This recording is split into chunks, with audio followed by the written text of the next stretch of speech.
What do you feel are some of the biggest threats that we have right now to our secular institutions?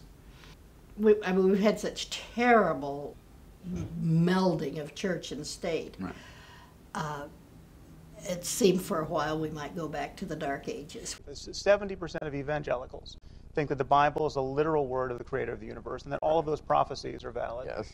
And about 40% of Americans generally believe this. So it's not just a few people believing these things.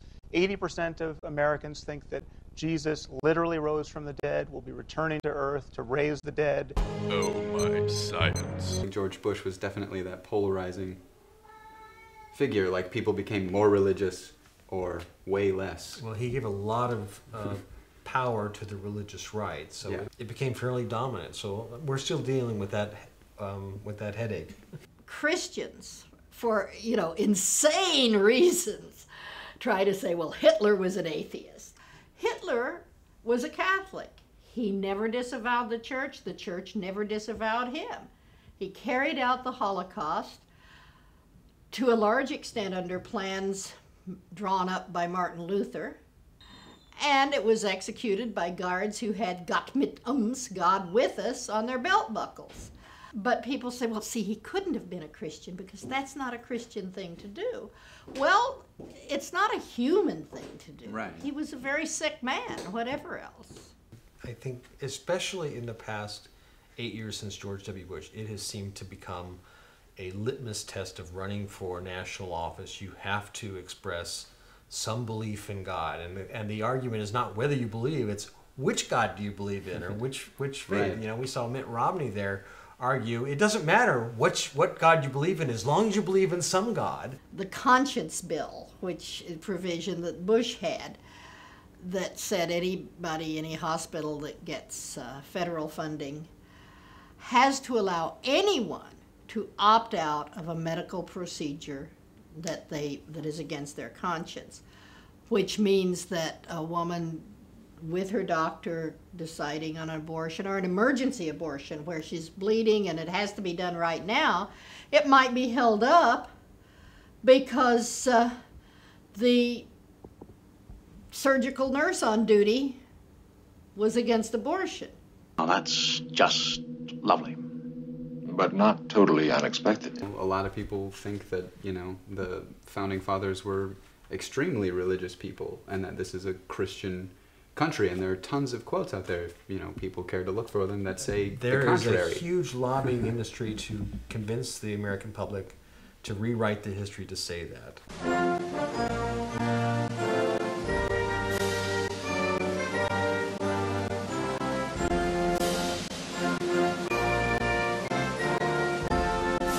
People say to me, thinking it was a compliment, well, you don't know it, but you're a good Christian.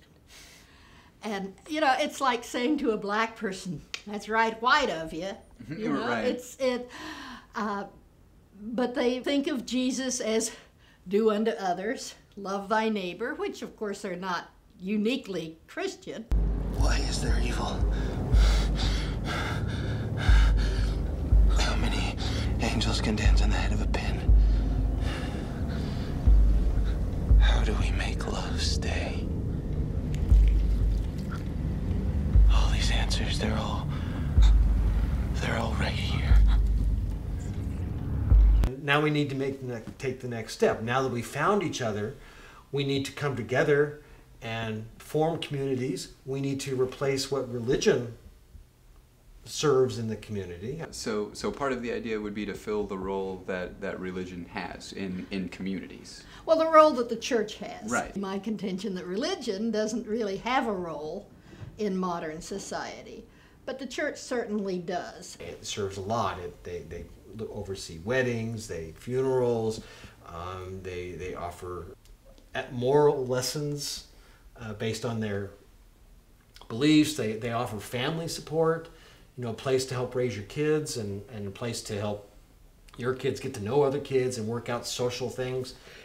These are all human needs. They're not constrained to religion or Christianity. Right. And I think in this country where we have no real government safety net and such, and where we're fairly mobile most of us don't live near our families.